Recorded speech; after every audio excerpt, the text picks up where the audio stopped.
الأنبياء والمرسلين سيدنا وحبيبنا وشفينا ومولانا محمد وعلى آله وصحبه وبارك وسلم.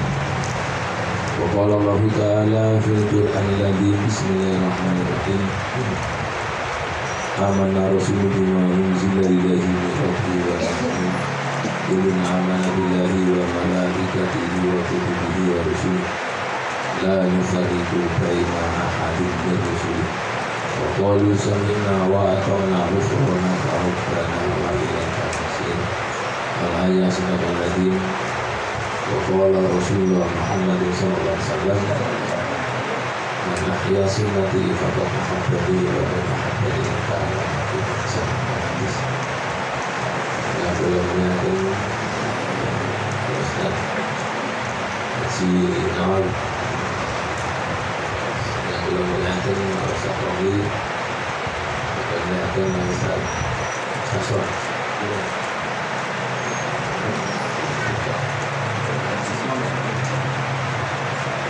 belum yakin Bapak Sito juga para sakit, para undangan, para asrama yang berbahagia yang pertama, marilah kita selalu bersyukur kepada Allah SWT. Saya kadang-kadang ngasih sekedar boleh kepingin menang, kepingin enak ya bersyukur ya. Kebahagiaan hidup ini apabila kita bisa ridho dengan ketentuan Allah. Kalau ingin hidup jadi orang kaya, Rasulullah itu resep, bersyukurlah kepada Allah, kau menjadi orang kaya. Kalau ingin hidup tenang, resep dari Allah, ala bidzikrillahi taqwa. Banyak ingat Allah SWT. Saya baru pulang dari Yaman, salah satu bulan. Yaman itu kenapa? Dan memang ada hadis Rasulullah SAW, mungkin para sahabat tahu, Yaman itu tempatnya iman dan hikmah. Ternyata orang di sana laki-laki perempuan bawa tasbih, mempraktekkan firman Allah ala bidzikrillahi taqwa itu. Dan di dalam kitab Al-Umar, sahabat Abu Bakar As-Siddiq, beliau dalam Al-Qurannya ketika turun ayat tadi, maka tidak aku ingatkan hatiku kecuali ingat padamu. Kalau ingin hidup tenang, maka tiru orang lain. Saya jualan, tasbih. Sambil gendong anaknya di bandara, tasbih. Mirip di Uzbekistan. Kalau di Yaman perempuannya pakai saja. Di pasar yang ada laki-laki, saya belanja sama istri saya, sama istri saya orang. Lalu ada orang turun, yang turun suaminya istri saya tidak mana ada. Itu beda. Yang saya kagum selalu bawa tasbih. Di hari majelis, di hari Merngafid saya tiap pagi sama siang sama malam itu selalu sama-sama jamaahnya bawa tasbih bertasbih. Di makam sambil baca tahlil, baca yasin, tasbihnya tetap jalan. Sehingga terjadi ketenangan, nikmat sekali, sangat nikmat sekali. Nah, kalau di Uzbekistan perempuannya ada yang pakai cadar dan enggak. Kalau di Yaman luar biasa, nikmat sekali. Kalau ingin menjadi wali ya, ini banyak wali jadi wali ya. Resepnya Al-Quran juga. Bertobatlah kamu.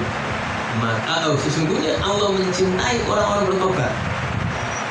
Gak usah keramat.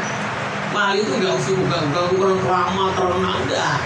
Siapa yang banyak istighfar, maka Allah mencintai. Kenapa? Saya berpikir, kenapa Allah mencintai orang istighfar? Orang istighfar itu orang yang mengakui kelemahannya, kekurangannya, kerendahannya, keangkuhannya hilang. Karena apa? Dia benar-benar rendah dengan istighfar, mohon ampun, menunjukkan, menampakkan penghambaan kepada Allah Subhanahu wa Ta'ala. Makanya Allah cinta orang-orang yang benar-benar beristighfar. Gampang hidup ini. Jadi hari ini saya muliakan, karena itulah apa yang kita syukuri, amanu wa aminu sholihah. Kadang kita bersyukur kalau dapat uang, kadang-kadang lupa dapat uang banyak.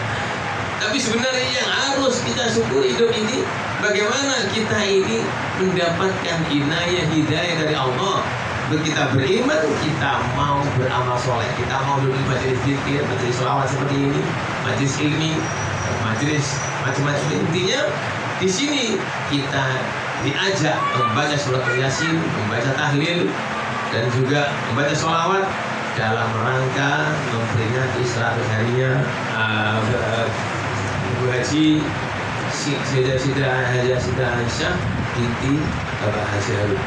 Ini yang saya muliakan. Ini sesuatu kenikmatan dari Allah SWT yang tidak terasa. Wah, saya diundang, kamu makan. Itu kecil. Itu kecil sekali. Tapi kita mau datang satu majelis, ini nilai yang terbesar di dalam Allah SWT yang harus kita syukuri. Biasakan kita ini bersyukur kepada Allah dengan semua kenikmatan. Yang utama adalah nikmat iman Islam, sehingga nikmat yang lain akan terbawa dengan sendirinya. Sehingga apapun kondisinya, apapun keadaan kita, status kita di masyarakat, mau hina, mau kaya, miskin, tidak menghalangi, yaitu bahagia kita karena kita merasa nikmat sebagai hamba Allah yang beriman dan mau taat dan bertakwa kepada Allah SWT. Salawat serta salam ya Allah mudah-mudahan selalu disurahkan oleh Allah kepada junjungan kita Sayyidi Khalaik wal Basar Rasulullah Muhammad SAW, yang mana semua perbuatannya, semua ucapannya mengandung manfaat, hikmah bagi umatnya, mengandung tauladan bagi dunia belahi kita sebagai umat. Sederhana saja. Satu hari Rasulullah SAW lagi bermusafir mau keluar kota Madinah. Ada seorang sepuh perempuan yang mengemasi barang-barangnya. Dia ditanya oleh Rasulullah, wahai fulan, wahai ibu, ada apa ini kau? Saya ini membawa barang-barang ini, mau saya keluar dari kota Madinah. Kenapa? Ada apa dengan kau, wahai ibu? Saya ini takut ketemu sama Muhammad. Saya takut kalau tinggal di Madinah, saya mau keluar dari kota Madinah, saya nggak mau tinggal dekat-dekat Mekah, karena ada pemuda yang namanya Muhammad, yang mana Muhammad ini membawa agama baru. Dia tukang sihir, pembohong dan sebagainya. Untuk saya mungkin sudah panas ini. Sekarang ini Bapak Ibu yang saya muliakan ya, di HP ini yang namanya orang memuji, memaki luar biasa. Saya jadi ingat saya alhamdulillah Ustaz Al-Habib kira-kira 7 tahun yang lalu. Beliau bilang sudah kalau ngaji sama waktu di sini di mana di rumahnya saya suka diundang. Saya diajak baca sholawat bareng. Hati-hati bahwa dari ini nanti akan banyak fitnah, akan keluar banyak fitnah. 7 tahun yang lalu. Karena yang saya muliakan, ini orang ketakutan, katanya takut dengan Rasulullah SAW. Takut dengan apa? Dengan dia mengamalkan, dia Muhammad membawa agama baru, tukang sihir, tukang pembohong, dijelek-jelekkan. Bagaimana kali Rasulullah SAW? Beliau tersenyum, tidak nampak sedikit pun wajahnya merah. Makanya saya katakan, tidak ada orang yang jelek itu di dunia ini. Kalau kita baiki dia, orang jelek itu kalau kita baiki 90% akan jadi baik. Tapi kalau orang baik kita lawan dengan jelek, jelek kita lawan dengan jelek sampai kiamat gak habis. Contohnya Rasulullah SAW, sahabat Umar pernah mau membunuhnya. Sahabat Umair juga pernah mau membunuhnya. Banyak sahabat bahkan Suroko mau membunuhnya. Tetapi dengan akhlak yang baik, yang bereset gak Islam sedikit. Contohnya Abu Jahal, agak banyak. Makanya saya berpikir, tadi saya katakan betapa nikmat iman yang Allah berikan kepada kita yang jauh dari Rasulullah SAW, jauh dalam rentang waktu yang kurang lebih 1.400 tahun yang lalu, jauh dengan jarak kalau naik pesawat 10 jam dari Bali 11 jam. Tapi iman Islam dihadirkan oleh Allah Subhanahu wa taala melalui para sahabat, para tabi'in, para ulama yang pernah di Bali itu. Ini bukan kebetulan, tetapi ini rahmat Allah yang diberikan kepada kita. Kita jangan berpikir sana. Karena kenapa kita nggak bisa tenang, nggak bisa bahagia? Yang pertama, hati kita tidak kita latih untuk dengan Allah. Kata resepnya tenang seperti itu. kita selalu berpikir tentang nopo aku enak, bagaimana aku kasih kaya, bagaimana aku hidup makan hidup, sekolah bagaimana. Kita terlalu jauh ke sana.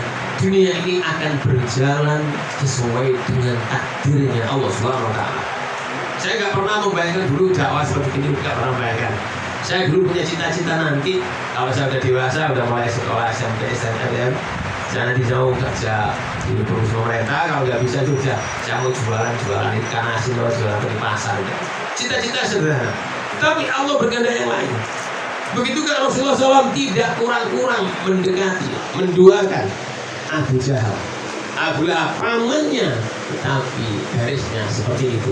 Tapi yang banyak yang memuji Rasulullah SAW rata-rata iman kepada Allah Subhanahu wa Ta'ala. Makanya baik orang baik itu, orang jelek itu sebenarnya bukan jelek. Nah, kalau kita menghadapi dengan akhlak yang dicontohkan Rasulullah SAW, maka akan jadi baik pula. Makanya sama perempuan ini, kalau gitu, mari saya bantu untuk mengangkat supaya untuk meringankan bebanmu wahai ibu, sehingga orang tua mengangkat barang-barang itu juga berat. Begitu ada yang membantu, langsung dia berikan baik mudah. Saya terima kasih sekali kalau mau diangkatkan. Dia kata Rasulullah SAW.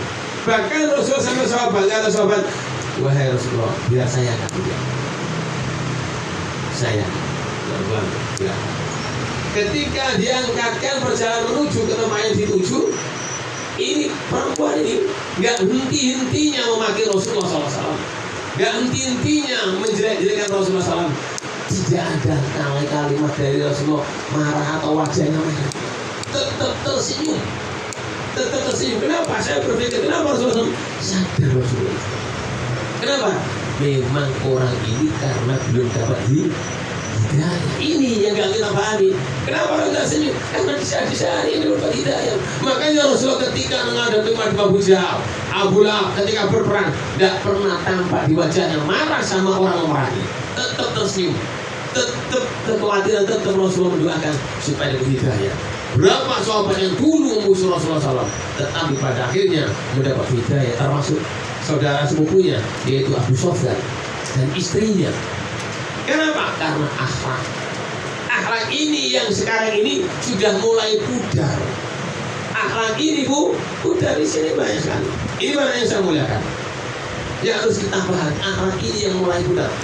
Tauladan yang indah ini sudah mulai mudah. Sehingga banyak terjadi yang di HP ini menghujat-hujatan, saling menjatuhkan, menggunting dan lipat. Ini mana yang saya muliakan? Maka saya lihat lebih baik saya itu osidahan nggak ada metode yang lain. Ini yang saya muliakan sampai pada tempat yang dituju. Begitu sampai diturunkan, lalu Rasulullah melanjutkan perjalanan. Ini ibu-ibu penasaran, dipanggil, wahai fulan, wahai yang muda kesini. Datang lagi Rasulullah. Rasulullah mendatangi, ada apa engkau wahai ibu? Saya ngomong sejak tadi panjang lebar, ada satu yang aku lupakan. Siapa namamu wahai pemuda yang baik? Apa kata beliau? Aku Muhammad bin Abdullah.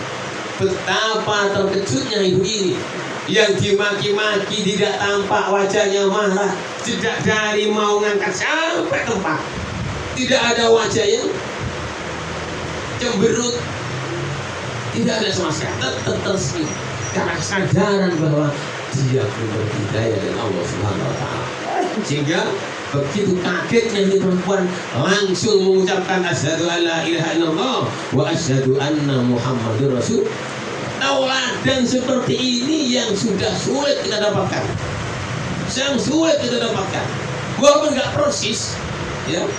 Saya itu pernah saya punya rutinan 2 bulan sekali kalau di Pekanbaru.